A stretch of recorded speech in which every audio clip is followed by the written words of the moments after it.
Oom Jan sê Vonkstronk is die beste spanner in die hele land. Hy kan sy bakkie, sy trekker, sy motorfiets en sy huwelik regmaak. Oom Jan sê Vonkstronk. Kyk na sy vee en dis nie maklik nie, want hulle loop elke dag oor die grens en hy moes hulle alle dosyn keer uitsit.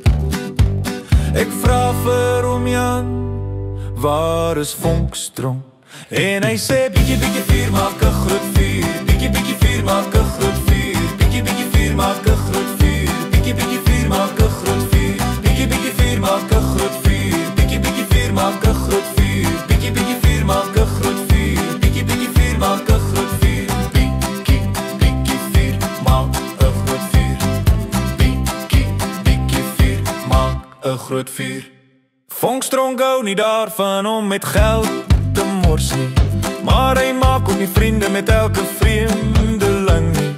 Hy is 'n man wat jy moet ken, hy is 'n man wat jy moet ken. En as die mense in die dorp nie luister nie, en die vuur is buite beheer, Vonkstronk is die een wat jy moet ken.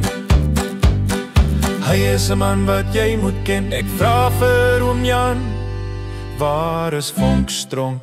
En hy sê bietjie bietjie vuur maak 'n groot vuur, bietjie bietjie vuur maak 'n groot vuur, bietjie bietjie vuur maak 'n groot vuur, bietjie bietjie vuur maak 'n groot vuur, bietjie bietjie vuur maak 'n groot vuur, bietjie bietjie vuur maak 'n groot vuur, bietjie bietjie vuur maak 'n groot vuur, bietjie bietjie vuur maak 'n groot vuur, bietjie bietjie vuur maak 'n groot vuur, bietjie bietjie vuur maak 'n groot vuur, bietjie bietjie vuur maak 'n groot vuur. Oom Jan sê Vonkstronk is die beste spanner in die hele land. Hy kan sy bakkie, sy trekker, sy motorfiets en sy huwelik regmaak. Oom Jan sê Vonkstronk.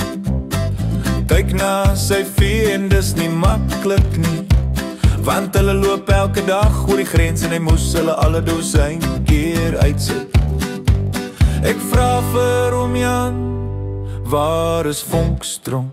En hy sê bietjie bietjie vuur maak 'n groot vuur, bietjie bietjie vuur maak 'n groot vuur.